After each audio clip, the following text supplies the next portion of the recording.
Well, listeners, we promised you a very, very big interview this time around, and we have delivered. Yes, Nightwish, as you all know, because we have been playing a lot of singles recently from Nightwish on our show, have got a brand new album coming out called Yesterwynde. We actually thought, you know what, let's actually get one of the members of the band on the phone to chat about this brand new album. So welcome to the program, Troy. Hi, Dave. Hey mate, well mate, we are so excited about this album. Of course, this show has been playing Nightwish's music from the very, very start. So we've been playing the band for a great many years now, and whenever a new album's coming out, we get very, very excited. So I have to ask, how do you feel now with the album about to come out? Well, you're a hero, Dave, for for playing the music to everyone. We're over the moon with it. Really, it's exceeded all our expectations in every respect. I mean, sonically, I think that we've surpassed our previous two albums, and we're extremely excited about it being out there in the world now and living its own life in the minds of other people. It's also a little bit of a milestone for the band as well because it's the 10th studio album, which is no mean feat in these modern days of music with so many bands coming and going quickly as well. Was that something that was on the band's mind when you were working on this album? No, it wasn't actually, but how right you are. I mean, it is a milestone, and in a couple of years' time, there's another big milestone in the length of time the band's existed. But no, it I don't think it ever occurred to us until quite recently into the process, and then it did. It was like, hey, hang on a minute, this is the 10th album, but already stuff had been moving, stuff had been written.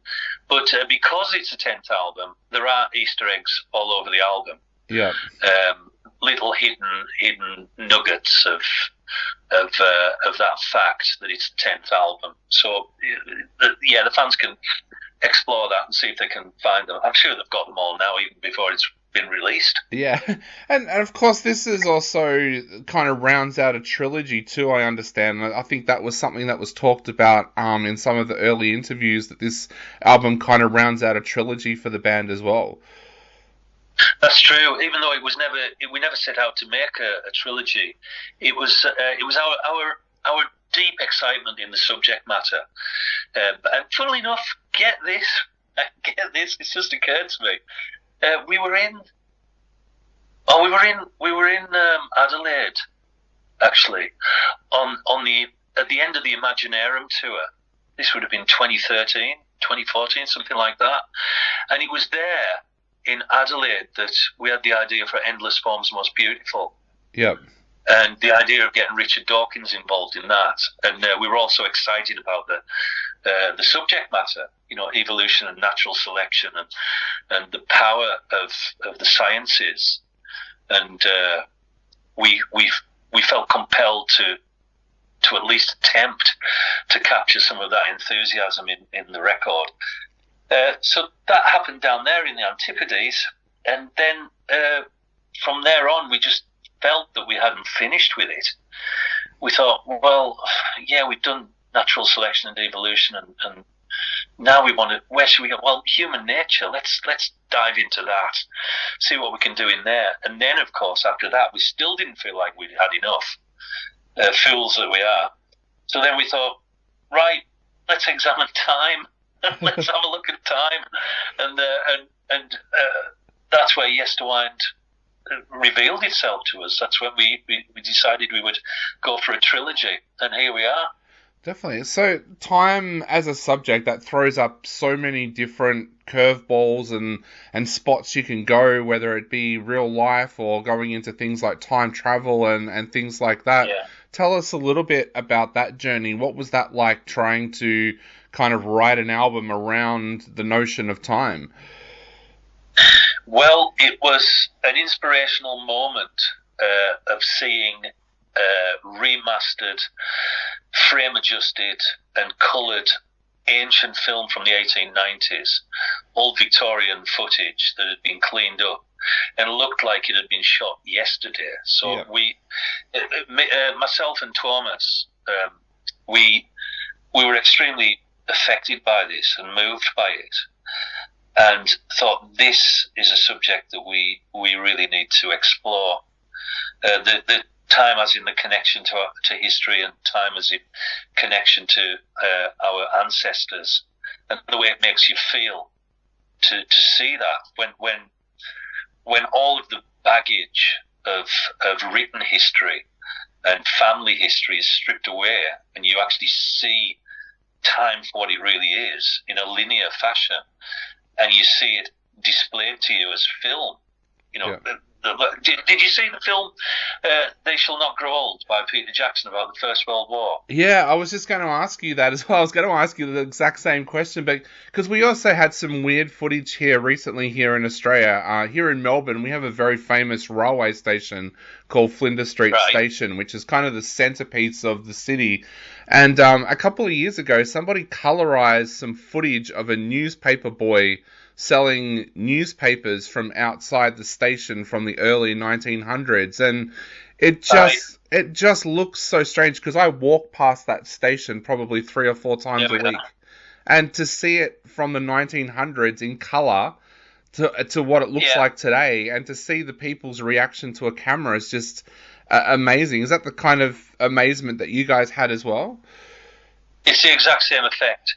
Exactly the same effect, and that's why we felt the need, because it affected us on a subconscious level as well, and it haunted us for weeks, and so much so that we felt we needed to invent a word that relayed that experience and that feeling, that expressed the feeling that we felt. A bit like that wonderful word petrichor, which is the smell of the world after it's rained. It's something that needs to be expressed, a word that needs to be found. So we were looking for a word that would express that feeling of what you just saw with the paperboy. Yeah. Where you see things, where you see beyond the film, and you see something deeper and more intrinsic to our human experience. And we went in search of a word, and we found, we made the word up. We made the word Yesterwynde up to try and express that feeling.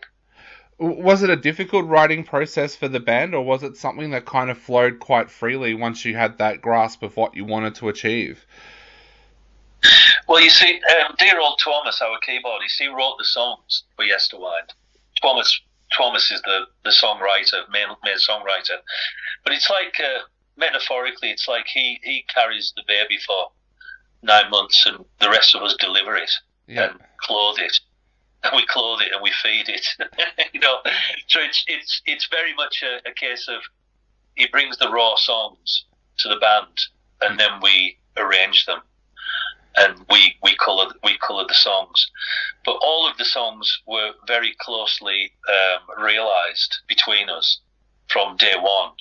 Subject matters and lyrics. Because I'm the native English speaker in the band, I tend to be the editor of the lyrics. And I'll substitute words, words that might be a bit archaic. I'll substitute them for something a bit more vernacular and things like that. So, but again, the process of actually making it into Nightwish, that happens at our summer camp in Finland, in the middle of Finland, a beautiful place in the middle of nowhere. And we all get together there for weeks and weeks and weeks. And it's not good for our health, really, because there's a lot of strange alcohol in Finland, which is not good. But we have a wonderful time there, and we put the songs together there, and that's exactly what we did with Yesterwynde, as we did with the previous albums. For some reason, when you were describing Thomas bringing the tracks to you guys, I got this image of it being like Christmas morning, where he's walking around the different band members saying, and this part's for you, and this part's for you, this is your present. What is that moment like for you? Because he comes up with such creative music. What's that moment like for you when he starts to present the new music to you? Well, it's very easy to imagine a reputation for Thomas. It's easy to imagine him being quite domineering, or he could be set in his ways about how things should sound, but he's the exact opposite. Everything is really open, and he's I mean, I've seen him have ideas and then completely cave in against those ideas, with the suggestion of something else. And he always thinks of what's best for the music rather than who's playing anything, who's playing what, yeah, or who's doing anything at any other time. And we're all like that. This is an attitude that we all share. So it's a very creative environment to be in. It's not like these are the songs, you play this and you play that. That just never happens. It's always suggestive. What would happen if we played this here? Well, I'm not sure about that. What else could we put in there? How about we do this? Yeah, that's a great idea. It's like that. That's what it's like working on a Nightwish album, and it has to be that way, really, for a healthy creative environment. And the last thing Thomas is a taskmaster. Yeah, he's like the rest of us. He's brought the songs in, but he can't wait to hear how they're going to be realised, just as much as we can't. Yeah. Because invariably, songs end up sounding completely different to the original way they've been envisaged. But luckily enough, I mean, Thomas is one of the best songwriters known to me. So it's when the songs come in, they're in pretty good shape. And the direction's there. Definitely. So it's a wonderful and fluid, natural process for us, for all of us, including Thomas playing the keyboards. Yeah. Some of the words that Thomas has used to describe this album has been the heaviest, the most ominous, and the most progressive. Would you agree with all of those descriptions? Well, you see, obviously he's completely insane. He's insane. No.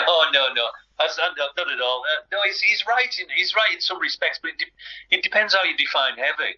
I mean, there are some bits in it that are so heavy, it makes your knees melt. Yeah. There's a bit at the end of Ocean of Strange Islands. It's one of the heaviest bits of riffing I've ever heard, I think, ever. And it's perfect. It's beautiful because of where it goes. Everything has a purpose and a reason and a direction. That's the other thing about Nightwish that's unusual in this world of bands, is that it follows a natural course, and it goes up and down, round and round, through quietness to extreme noise. And that's life, and it really works. It always has worked for me. That light and shade that is such an integral part of Nightwish. Definitely. And I think this album, more than any other album, is the most diverse and varied and powerful and heavy, yet extremely light, soft, yet incredibly hard. It's got the whole spectrum of dynamic to it, to me. Yeah, definitely. Now, of course, there's been a lot made of the fact that this has been 3.5 years in the making, and I think the people that bring that up kind of want to conjure up thoughts of band members poolside with pina coladas, when of course they don't realise that things like Floor becoming a mother for the second time. What was it like spending so long on an album? Because it is the longest that you guys have spent on an album. Yeah, well, yeah. I mean, Floor was pregnant, so that was a difficult situation for us, because when we were at our summer camp putting the songs together, she was so heavily pregnant she couldn't join us, so we were having to relay demos to her so she could listen to the songs. I mean, 3 years, yeah, but then again, you've got to remember that for most of those 3 years, for 2.5 of those 3 years, me, Empu, Kaitsu and Yukis, we were all in jail in Guatemala, in prison, for 2 years, for various reasons. But no, that was by the way, Dave, that was a joke. Don't I know. Oh my God! I told you I was going to be inarticulate. Yeah, my program. But no, this is the thing again with Nightwish. It's always been the same. In the period between albums, there is always something slowly brewing, something slowly growing, and we have to follow it. We have to follow the thing as it starts to grow, and then it grows and grows, and then the arrangements start to come together, and then you just have to grab hold of the thing and cling to it as it flies us off into the future. And that's the great joy of making this kind of music. You know, it's not 12-bar boogie. It's not Baby Baby, Why Did You Leave Me? It's none of those. It's something much more. I don't even want to. I think the word sophisticated lessens it. I think it's more emotionally deep than any of that stuff. Yeah. You know, we're dealing with big themes. Big universal themes that excite us, and we just have to. We always have to be conscious of staying this side of being too overblown, you know, or appearing pretentious. But we don't consider that even. We don't consider any of that. We just have to follow the direction that the music takes us in. Definitely. And we should point out to any US outlets that are listening, Troy was joking then. We had a very funny incident a few years ago, Troy, on this show where we had a member of Guns N' Roses talking, and he jokingly said that the reason for a tour being delayed was because he hated the rest of the band members, and the clip went viral and got played across America. Because, they didn't realize... Right, listen, Dave. You've got to deal with this, because what will probably end up happening is loads of memes of us four in jail in classic stripy suits, you know. Yeah. So anyone listening, Troy was joking at that time. But mate, we are running out of time very, very quickly. So I guess to finish off, what would you like to say to all of your fans out there? Because of course, sadly, this time you guys can't tour off the back of this album, but what would you all like to say to your fans out there before they sit down and listen to this amazing album for the first time? Well, we do have a lovely relationship with Australia, and we'd so much love to come back, you know, with so much love to. As you know, our hiatus it doesn't have a limit on it at the moment, but we will return. We're not going to. This isn't the end of Nightwish by any means. We've got a lot more to do and much further to go. But Australia is very dear to us. And Melbourne. I love Melbourne. I love all of Australia. So we look forward to getting back out to Australia. Maybe do a big show at the Blue Mountains or something. Oh yeah, something like that. Nice, yeah. Or Ayers Rock. On top of Ayers Rock, that would be good. Yeah, I have always thought the perfect place for you guys to play here in Victoria is a place called Cryle Castle, just out of Ballarat on. We've been getting some amazing Australis light shows of a nighttime over the last couple of years, and I thought you guys playing at Cryle Castle under that would be absolutely amazing. Now you're talking. That's exactly the kind of thing we're after. But yeah, to the fans, don't worry. We're going to be coming back in force, and we will probably perform the whole of Yesterwynde in one big long run at some point, and I think that would be a wonderful thing to do. But just hang on in there and enjoy the new album. Go in deep, get your headphones on, have a nice little drink, and come out of the other end and just see how you feel.